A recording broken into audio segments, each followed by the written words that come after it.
Sa wakas po, nakakuha na yung kriminal na cobra. Ako muli ang inyong kaprimo at ito ang aking kwento.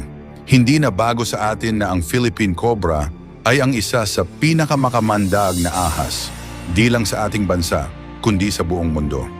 Kung kaya naman, napakalaking tulong ng mga snake keeper sa ating bansa upang mapanatili ang seguridad ng bawat isa at mapanatiling ligtas sa tuklaw ng ahas ang bawat Pilipino, kagaya ng video na ito kung saan hinuli ang isang Philippine Cobra na marami ng natuklaw at napaslang na tao.